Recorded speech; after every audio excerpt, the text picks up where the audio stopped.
नमस्कार मित्रों।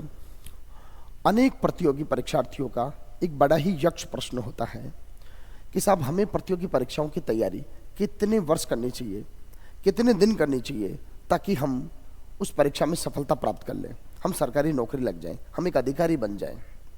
देखिए, ऐसे तो कोई इसका फिक्स पैरामीटर नहीं है, पर आज की वीडियो में हम लोग बात करेंगे कि आखिर वो कौन से कारण होते हैं, क्या गलतियां करता है विद्यार्थी जिससे कि लगातार तैयारी करने के बावजूद भी वो सफलता प्राप्त नहीं कर पाता है। आज हमारे वीडियो का जो मुख्य उद्देश्य होगा वो होगा कि वो कौन कौन सी कमियां हैं जिनको अगर विद्यार्थी अपने जीवन से हटा दे तो वो बहुत कम समय में प्रतियोगी परीक्षा में सफलता निश्चित तौर से प्राप्त कर सकता है। प्यारे बच्चों, हम बात करें हाउ टू गेट सक्सेस, प्रतियोगी परीक्षाओं में कम समय में कम परिश्रम से सफलता कैसे प्राप्त की जा सकती है, तो सबसे मैं महत्वपूर्ण बात बताऊं जहां विद्यार्थी सबसे बड़ी गलती करता है, सबसे महत्वपूर्ण बात जो विद्यार्थी भूल जाता है, उन ऐसे बिंदुओं को मैंने इस वीडियो में आपके साथ में शेयर कर रहा हूं 1 to 1, जिनके ऊपर यदि बच्चा फोकस कर ले, अगर विद्यार्थी इन पॉइंट्स को अपने जीवन में अपना ले तो निश्चित तौर पर उसको जीवन में बहुत जल्द और बेहतरीन सफलता प्राप्त हो सकती है। मैंने इसको कुछ बिंदुओं में बांटा है और उन बिंदुओं की बात करूं मैं तो सबसे बड़ा और पहला जो मैं बिंदु आप लोगों के साथ बताऊंगा वो मैं बात कर रहा हूं स्पष्ट लक्ष्य। आजकल प्रतियोगी परीक्षार्थियों की सबसे बड़ी समस्या क्या है, समझिएगा। सबसे बड़ी समस्या है उनकी कि वो अपने आप को कहां स्टैंड कर रहे हैं ये उनको पता नहीं है। मैं मानता हूं कि बेरोजगारी का आलम है, हर बच्चा चाहता है कि मुझे कहीं ना कहीं नौकरी लग जाए, पर अपने आप का कहीं ना कहीं तो स्तर रखना पड़ेगा ना यार। एक विद्यार्थी पहले दिन तो आरएएस प्रीलिम्स का फॉर्म भर रहा है और वही विद्यार्थी 4 दिन बाद चतुर्थ श्रेणी का फॉर्म भर रहा है। ये कहीं ना कहीं उसकी मानसिक स्तर को और उसके मस्तिष्क को बहुत ज्यादा कंफ्यूजन स्थिति में डाल देता है। उसका मस्तिष्क नहीं समझ पाता कि ये करना क्या चाह रहा है। तो सबसे पहली चीज मैं आप लोगों को जो बताऊंगा वो आज की वीडियो के माध्यम से बताना चाहता हूं कि अपना लक्ष्य स्पष्ट कीजिए आप लोग कि आखिर मुझे किस फील्ड में जाना है, मेरा टारगेट क्या है, और उस टारगेट को फिक्स करके उसके अनुरूप अपनी पढ़ाई को प्रारंभ कीजिए। साथियों, जब तक गोल फिक्स नहीं है आपका तब तक पढ़ाई आपकी हो ही नहीं सकती। और मैं बात करूं पढ़ाई हो ही नहीं सकती, मैं इसलिए कह रहा हूं क्योंकि हमारी पढ़ाई विचलित होगी। 4 दिन पटवारी की तैयारी करेंगे, 20 दिन पुलिस की तैयारी करेंगे और 40 दिन हम लोग आरएएस प्रीलिम्स की तैयारी करेंगे। तो पढ़ाई कर तो रहे हैं हम, परंतु तैयारी काहे की कर रहे हैं ये पता नहीं, और इसी का परिणाम होता है कि सफलता मिल नहीं पाती है। तो मैं सबसे पहले कहूंगा कि अपना एक लक्ष्य स्पष्ट रूप से लिखिए और उस लिखे हुए लक्ष्य को ध्यान में रखते हुए अपनी तैयारी को शुरू कर दीजिए। आप कौन सी परीक्षा बैठ रहे हैं, आप आरएएस की तैयारी कर रहे हैं या यूपीएससी की तैयारी कर रहे हैं, फिक्स अपना एक टारगेट कीजिए आप लोग अपने आप को। जब आपको पता लग गया कि मैं कौन सी परीक्षा की तैयारी कर रहा हूं, उसके बाद में आप अपने आप से पूछे कि मैं किस रैंक के लिए लड़ रहा हूं। परीक्षा में बैठना ही हमारा उद्देश्य नहीं होना चाहिए। उस परीक्षा को मैं उत्तीर्ण करूंगा, उस परीक्षा में चयनित होऊंगा, इससे भी आगे बढ़ के यहां तक निर्धारित हो जाए कि साहब मुझे रैंक क्या चाहिए, किस रैंक के लिए मैं ये परीक्षा दे रहा हूं और कितना समय मुझे देना है। कुछ लोग हैं लगे रहते हैं, उनके लिए मैं विशेष कह रहा हूं अपने आप से निर्धारित कीजिए, क्योंकि कितने दिन तैयारी करेंगे आप लोग। काफी विद्यार्थी 8 साल से 10 साल से लगे हुए। अरे भाई, ये मनुष्य जीवन है, अमूल्य समय और अमूल्य जीवन आपको मिला है। इसको एक अपने आप का इस समय को एक निर्धारित कीजिए आपकी कितना समय किस फील्ड में देना है, किस क्षेत्र में देना है, करियर को बनाने में देना है, फिर लाइफ को भी तो जीना है भाई। तो आप समय निर्धारित कर लीजिए कि मैं इतने दिन में साहब इतना समय मैं दूंगा, 2 साल, 2.5 साल, 3 साल, 3.5 साल कि साहब मैं स्टेट पीसीएस को इतना समय दूंगा और इतने समय में मैं ये तैयारी कर रहा हूँ, ये मुझे पढ़ाई करनी है और इतनी रैंक के लिए मैं ये लड़ाई कर रहा हूँ और मैं देखता हूँ क्या इसमें परिणाम मिलते हैं। तो अब निश्चित तौर पे मानिएगा परिणाम बहुत बेहतरीन और अच्छे होंगे। पर इन 3 चीज़ों पे जरूर ध्यान देना। एक अपना लक्ष्य बनाना, एक आप जो तैयारी कर रहे हैं उसमें कहाँ अपने आप को स्थापित करना चाह रहे हैं। कोई बालक कह रहा है कि साहब मैं टॉप 50 में आऊंगा, मैं प्रॉपर रूप से मैं रैंक लूंगा आरएएस में, तो जब प्रॉपर रूप से रैंक लूंगा आरएएस में 50वीं रैंक को सोच रहा है, तो फिर उसके अनुरूप उसको तैयारी भी करनी पड़ेगी। ठीक है, फिर समय कितना दे रहा है वो, उसको ये बिल्कुल सुनिश्चित कर लेना चाहिए। तो इस चीज का, इन 3 पॉइंट्स पर आप पहले, सबसे पहले ध्यान देंगे। अगले बिंदु पर मैं बात करूं तो जब आप तैयारी करने के लिए मैदान में उतर चुके हैं, जब आपने अपना लक्ष्य निश्चित कर लिया है, जब आप अपना टाइम पूरा दे रहे हैं, तो फिर 2-3 चीज़ों पर और काम कीजिएगा आप लोग। सबसे पहले, जब भी आप किसी तैयारी को लक्ष्य में तब्दील कर रहे हैं या किसी लक्ष्य को तैयारी में तब्दील कर रहे हैं, तो फिर वहाँ सबसे पहले देखिएगा, किसी बच्चे ने मान लीजिए आरएएस को अपना टारगेट बना लिया, गोल बना लिया, तो फिर उसको पता होना चाहिए कि आरएएस का सिलेबस क्या है। काफ़ी विद्यार्थी मैं देखता रहता हूँ, कोचिंग संस्थाओं में पढ़ते हुए 6 महीने हो जाते हैं और उनको आरएएस प्रीलिम्स का सिलेबस तक पता नहीं होता है। मैं तैयारी उसे कहता हूँ जब आपको सिलेबस अंगुलियों पर याद हो जाए कि साहब ये सिलेबस है। अगर कोई टीचर पढ़ाने में एक लाइन ऊपर नीचे हो जाए तो बीच में बच्चा बोल जाए कि साहब ये सिलेबस में है या नहीं है, उसको टू बी पॉइंट सिलेबस याद हो जाए। और ये काम जब तैयारी शुरू करते हैं तो उसके 5 से 7 दिन में हो जाना चाहिए। तो सबसे पहले तो हमारे को ये पता होना चाहिए कि सिलेबस है क्या, पूरा गहराई से उस सिलेबस का हम लोग सबसे पहले अध्ययन करें। फिर दूसरा काम हम लोग ये निश्चित करें कि तैयारी में शुरू किस स्तर से करूँगा, वर्तमान में एग्जाम्स का स्तर क्या है, पैटर्न क्या है। और पैटर्न स्तर का पता कब लगेगा, जब हम लोग जिस एग्ज़ाम की तैयारी कर रहे हैं उस एग्ज़ाम पैटर्न के हम लोग लगभग 2, 3, 4, 5 भर्तियों के पेपर हम लोग देखेंगे। जैसे कोई बच्चा आरएस की तैयारी कर रहा है तो उसको पता होना चाहिए कि 2024 का प्रीलिम्स का पेपर कैसा था, उसका स्तर क्या था, परीक्षा का पैटर्न क्या था और प्रश्नों का स्तर क्या आ रहा है। 2023 वाला उठाए, 21 वाला उठाए, 18 वाला उठाए, तो पेपर वो प्रीवियस ईयर के जो पेपर उठाकर देखेगा उससे उसको ये पता लग जाएगा कि साहब मुझे तैयारी किस स्तर पर जाकर करनी है, जो विद्यार्थी नहीं कर पा रहा है। तो कुल मिलाकर पहले लक्ष्य बनाया, लक्ष्य बनाकर अपना टाइम शेड्यूल फिक्स किया, अपने आप को समय दिया कि साहब मुझे 2 साल या 3 साल मुझे इस एग्ज़ाम के लिए देना है और इसी एग्ज़ाम के लिए देना है। दूसरा, फिर आपने सिलेबस निकाला उस एग्ज़ाम का, सिलेबस को पूरी तरीके से आपने समझा, सिलेबस को सारगर्भित तरीके से आपने पढ़ा, देखा और उसके बाद में आपने पिछले जो ईयर्स में जो पेपर हुए उस एग्ज़ाम के वो आपने सॉल्व किए। अब आगे बढ़ते हैं हम लोग। उसके बाद आपने जब ये सारी चीज़ें कर ली तो आपको पता लग जाएगा कि इस परीक्षा का स्तर क्या है। किसी भी टॉपिक को आप पढ़ेंगे, किसी भी सब्जेक्ट के टॉपिक को, तो वहाँ पर आपको पता लग जाएगा कि इसमें किस स्तर के प्रश्न आ रहे हैं, किस टाइप के प्रश्न आ रहे हैं। बच्चा जब एक टॉपिक को किसी भी सब्जेक्ट के, जैसे मान लीजिए राजस्थान का इतिहास वो पढ़ रहा है, जब वो मॉडर्न हिस्ट्री पढ़ रहा है तो 1857 की क्रांति वो पढ़ रहा है, तो उसको ये पता लग जाना चाहिए कि क्रांति में से प्रीलिम्स में प्रश्न कैसे आते हैं, क्योंकि वो प्रीवियस ईयर का पेपर पढ़ा हुआ है। तो पैटर्न उसको पता होना चाहिए। ये 3 चीज़ें जानने के बाद में मैं अगली जो बात बताऊंगा आपको, वो सबसे ज़्यादा निर्णायक और महत्वपूर्ण है, जो बच्चे सबसे ज़्यादा गलतियां कर रहे हैं।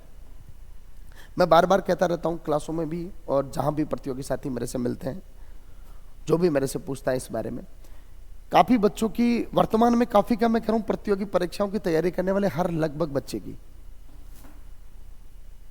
सबसे बड़ी कमी क्या है, वो एक ही सब्जेक्ट को प्रयास करता है कि मैं इस कोचिंग से भी पढ़ लूँ, इस फला कोचिंग के नोट्स भी पढ़ लूँ, उस फला कोचिंग के नोट्स भी पढ़ लूँ। मतलब एक ही सब्जेक्ट को वो 10 से 15 से 20 कोचिंगों के नोट्स पढ़ता है और यहाँ पर वो सबसे ज़्यादा मतलब जो कन्फ्यूजन स्थिति में अपने आप को बना लेता है, हर तथ्यों में फंस जाता है, आंकड़ों में फंस जाता है और यही उसके जीवन की सबसे बड़ी प्रतियोगी परीक्षा देते समय कमी है जो वो गलती कर रहा है।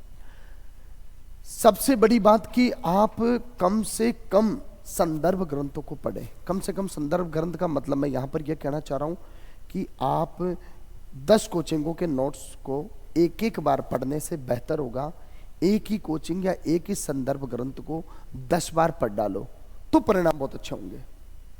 तो वर्तमान में विद्यार्थी जो कर रहे हैं इसको छोड़ें। जब विद्यार्थी ने फिक्स कर लिया कि मुझे मेरा लक्ष्य क्या है, लक्ष्य फिक्स करने के बाद में उसने अपना टाइम का क्राइटेरिया फिक्स कर लिया, सिलेबस उसने पूरी तरीके से कवर कर लिया, देख लिया, समझ गया सिलेबस को, कठिनाई स्तर देखने के लिए उसने प्रीवियस ईयर के पेपर देख लिए। फिर उसको ये पता होना चाहिए कि साहब इस सब्जेक्ट को बेहतर बनाने के लिए मुझे किन किन संदर्भ ग्रंथों को पढ़ना पड़ेगा। वो फिक्स कर ले, वो एक ही मतलब अपना एंगल बना ले कि साहब ये नोट्स मैं पढ़ूंगा और उनको मैं अधिकतम बार पढ़ूंगा। तो इस चीज को बहुत ध्यान दे युवा बच्चे, जो गलतियां कर रहे हैं ये यहाँ सबसे बड़ी गलतियां हैं, है ना। हम लोग अधिकांश किताबों को पढ़ने से बेहतर है अधिकांश बार एक किताब को पढ़े तो परिणाम बहुत अच्छे होंगे। अधिक से अधिक बार उसका रिवीजन करें। इसके बाद एक और समस्या जो बच्चे अधिकांश तक कर रहे हैं, बच्चा जो ही कोचिंग लाइन ज्वाइन करता है या प्रतियोगी परीक्षा की तैयारी के लिए लाइब्रेरी ज्वाइन करता है, कोई ऑनलाइन कोर्स ले लेता है, फिर वहाँ वो सबसे पहले पता क्या करता है, एक टाइम टेबल बनाएगा, इतने बजे से इतने बजे तक ये सब्जेक्ट पढ़ना, इतने बजे से इतने बजे। अपने आप को खुश करने के लिए उस कागज पर 10 घंटे 8 घंटे लिख डालेगा। 2 दिन जोश में रहेगा वो, और जोश में 10-10 घंटे 12-12 घंटे अपने आप को वो पढ़ाई पर डालेगा। तीसरे दिन उसका जोश खत्म, तीसरे दिन चौथे दिन वो अपने आप को क्या कर रहा है, पढ़ाई से दूर। फिर 5वें 6ठे दिन किसी ने उसको टोका या उसने कोई मोटिवेशन वीडियो देखा, फिर लग गया वो 10 घंटे 12 घंटे। ऐसे पढ़ाई नहीं होती है लाला। पढ़ाई का मतलब है आप टाइम टेबल को कॉपी में बनाने, पन्नों में बनाने से बेहतर है अपने जीवन में डिसिप्लिन को बनाओ। मतलब मेरा कहने का मतलब है कि आप टाइम का डिसिप्लिन बनाओ कि मुझे 4 घंटे एक दिन में पढ़ने हैं, तो मतलब मुझे पढ़ना ही है, चाहे उस दिन घर में कोई परिस्थिति हो, कैसी परिस्थिति हो, पर 4 घंटे मुझे निकालने ही है। और मुझे नहीं लगता कि हमारे साथ कोई ऐसी बड़ी समस्या हो कि हम लोग जो टाइम टेबल बनाते हैं उसको फॉलो नहीं कर पाए। पर फॉलो क्यों नहीं कर पाते? क्योंकि हम अपने आप से सेल्फ डिसिप्लिन नहीं है। हम लोग केवल इस चीज को देख लेते हैं कि कल से मैं शुरू करूंगा, और वो कल जीवन में कभी नहीं आ पाता है। तो कल करूंगा इस चीज को अपने आप से बिल्कुल दूर कर दीजिए, फिर देखिए परिणाम बहुत अच्छे होंगे, बेहतर होंगे। अगर मैं तैयारी की बात करूं तो कोई भी बच्चा अगर वो स्टेट पीसीएस की तैयारी कर रहा है तो मेरे हिसाब से 5 से 6 से 7 घंटे उसके लिए सफिशिएंट है शुरुआत करने के लिए। फिर धीरे धीरे उसकी मांग ऑटोमेटिक बनेगी, और उसके शरीर से ऑटोमेटिक वो जो पढ़ाई है वो मांगेगी कि भैया 7 को 8 पे पहुंचा और 8 को 9 पे पहुंचा। तो मेरे हिसाब से स्टार्टिंग में 5 से 6 से 7 घंटे काफ़ी है, सफिशिएंट है। एक सबसे बड़ी समस्या मोबाइल फ़ोन में आप लोग सोशल मीडिया जो है इसको थोड़ा सा अपने आप से दूर रखें। मोबाइल से तो दूर रह नहीं सकते आप लोग, क्योंकि आजकल सीखने का माध्यम भी मोबाइल हो गया है, पर सोशल मीडिया के जो जितने भी प्लेटफॉर्म हैं इनसे थोड़ा सा अपने आप को दूरी बनाकर रखें तो परिणाम ज़्यादा ठीक होंगे। जो मॉर्निंग, देखो काफ़ी लोग कहते हैं कि साहब मेरे पास समय कम है। समय सभी के पास 24 घंटे हैं। अगर कोई व्यक्ति 24 घंटे को 26 घंटे बनाना चाहता है तो यस, बन सकते हैं 26 घंटे। कैसे? सुबह जल्दी उठ जाइए। कोई व्यक्ति अगर मान लीजिए सुबह 8 बजे उठ रहा है या 7 बजे उठ रहा है, तो अगर वो व्यक्ति 8 बजे उठने की जगह 6 बजे उठ जाए या 5 बजे उठ जाए तो उसके जीवन में 3 घंटे ऐड ऑन हो गए ना। तो 24 और 3 27 घंटे हो गए एक तरीके से मान के चलो। तो अगर अपनी लाइफ को थोड़ा वैल्यूबल बनाना चाहते हो, थोड़ा टाइम को और एड ऑन करना चाहते हो, तो सुबह जल्दी उठने की थोड़ी सी आदत आप लोग बना लो, तो पढ़ाई में आपको और ज़्यादा आनंद आएगा और अच्छे परिणाम मिलेंगे। ठीक है, अगले मैं एक पॉइंट की और बात करूं। अब आपने क्या किया साहब, अब पढ़ाई शुरू कर दी, एक संदर्भ ग्रंथ ले लिया आपने, उसको बार बार रिवीजन कर रहे हैं। अब रिवीजन करने के साथ ही आप क्या करें, उसका आप लोग कि मैं जो पढ़ रहा हूँ वो एग्जाम में प्रश्न आने लायक स्थिति में है या नहीं है, तो आप एमसीक्यू जरूर हल करें, है ना। जो भी टॉपिक पढ़े, टॉपिक को पढ़ा, एक बार 2 बार रिवीजन किया, उसकी एमसीक्यूज हल कीजिए आप लोग, तो ये भी आपके जीवन के लिए बहुत अच्छा होगा। जो बच्चे साथ साथ में मेंस को भी देख रहे हैं तो वो स्टार्टिंग से ही जब प्रारंभ करें तो 10-20 दिन, 25 दिन, 30 दिन के बाद में वो उत्तर लेखन का अभ्यास प्रारंभ कर दें, क्योंकि वहाँ पर आप लोगों को क्या होता है कि प्रीलिम्स के फैक्ट तो अपन रटा के पास हो जाते हैं, पर लास्ट में आरपीएससी अपने को 4 महीने का समय देती है, तो उसमें अपन लोग मेंस को कवर नहीं कर पाते।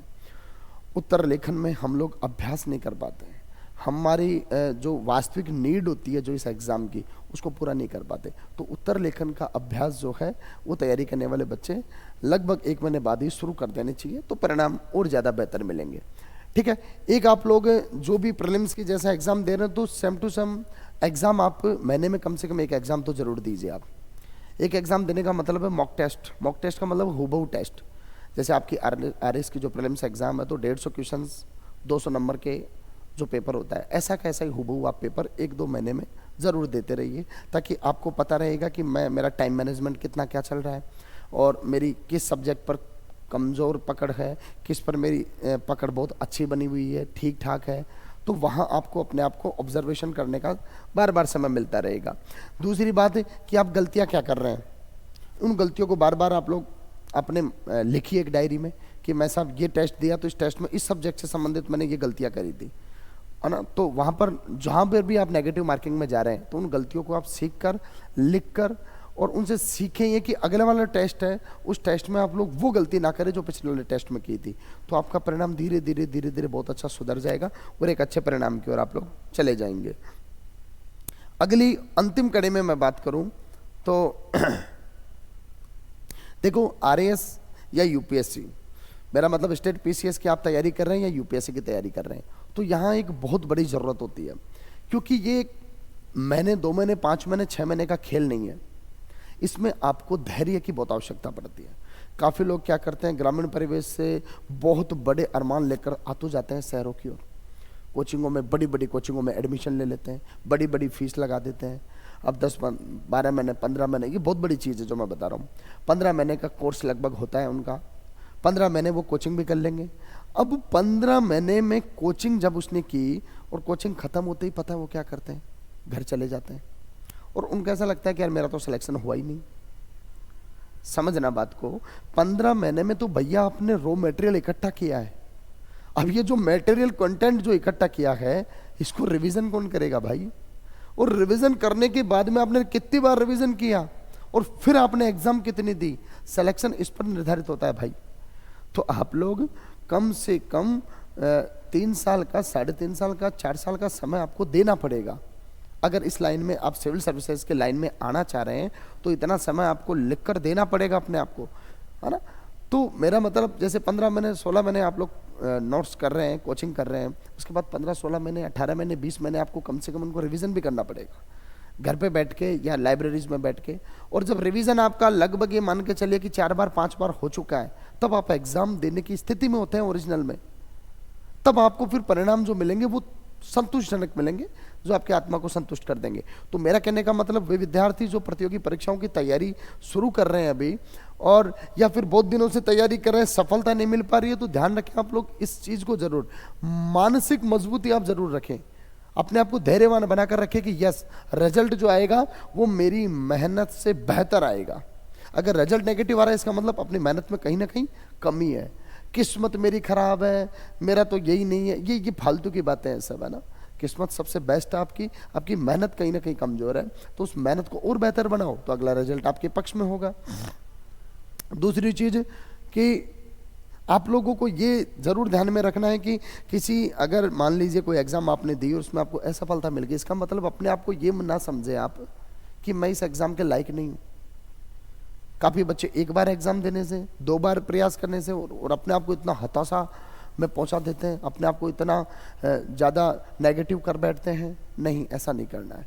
आप उसकी गलतियों को देखो ना कि मैं इस एग्जाम में असफल हुआ तो क्यों हुआ, उन गलतियों को आप लोग अपने आप को लिखो ना डायरी में आप, कि मैंने कौन से सेक्शन को ठीक तरीके से नहीं किया, रीजनिंग में मैंने कितने % मुझे अटेम्प्ट करने थे, कितने नहीं किए, मुझे करंट अफेयर्स में क्या करना चाहिए था, मैंने कितने % अटेम्प्ट किए, उनमें से कितने सही निकले, हिस्ट्री का पार्ट में मेरा क्या मजबूत है और क्या मेरा कमजोर है, ज्योग्राफी में मैंने कहाँ गलतियां करी, किस चैप्टर में मेरे % नहीं मिल पाए। तो उन चीज़ों को आप अगर शॉर्ट लिस्ट करेंगे तो फिर परिणाम बहुत अच्छे से होंगे, ये आप जरूर ध्यान रखना। आखिर में मैं आपको एक बात कहूँगा, इस कड़ी में इस वीडियो को जो मैंने बनाया है, मेरा मतलब ये उन प्रतियोगी साथियों के लिए मैंने बनाया ये वीडियो, जो मैं मतलब काफ़ी हताश अपने लाइफ में हो जाते हैं प्रतियोगी परीक्षाओं की तैयारी करते करते। और जाहिर सी बात है, देखो बेरोजगारी का दंश बहुत बुरा है। मैं या कोई भी व्यक्ति कहे कि साहब ऐसे ऐसे है ना, जो बेरोजगार होता है उसकी आत्मा जानती है। पर मेरा मतलब ये है कि जब इस लाइन में आ गए तो वो कहावत आप जरूर ध्यान रखें कि जब ओखली में सिर दे लिया ना तो फिर मूसड़ों से डरना नहीं है भाई। इस लाइन में आ गए तो फिर आपको मजबूती रखनी है, धैर्य बनाकर रखना है, आपको समय देना है। सबसे बड़ी बात जो इस पूरी वीडियो की मैं आपको 2 लाइन में बताऊंगा, एक तो अपना लक्ष्य बिल्कुल स्पष्ट रखें, क्योंकि आपका मस्तिष्क आपकी हर बात के अनुसार रिएक्ट करता है। आप अपने लक्ष्य को 15-15 दिन में बदले नहीं, मैं ग्रुप डी भी दे लेता हूं, मैं जीडी भी दे लेता हूं, मैं पटवारी भी दे लेता हूं, मैं चतुश्रेणी भी दे देता हूं, मैं आरएस भी दे लेता हूं, मत बदलिए। अपने आप को एक जगह फिक्स करके चलिए और वहीं से अपने आप को आगे लेकर चलिए। आखिरी में मैं कहूँगा कि आप कितने ज़्यादा इंटेलिजेंट हैं, आपके अंदर इंटेलिजेंस कितनी है, ये मायने नहीं रखती है। मायने रखते हैं कि आप कितने ज़्यादा निरंतरता को माने हुए हैं या अपने जीवन को निरंतरता में बनाए हुए हैं। मतलब जो कार्य कर रहे हैं उसको कंटिन्यूअस आप कर पा रहे हैं, या केवल अवसरवादी बनकर 5 दिन पढ़ लिया, 10 दिन का गैप ले लिया, 3 दिन पढ़ लिया, 6 दिन का गैप ले लिया। ये आपके जीवन की दिशा और दशा दोनों निर्धारित करेगा। तो साथियों, मिलते हैं फिर एक मोटिवेशन वीडियो के साथ में, और तब तक के लिए नमस्कार, जय हिंद।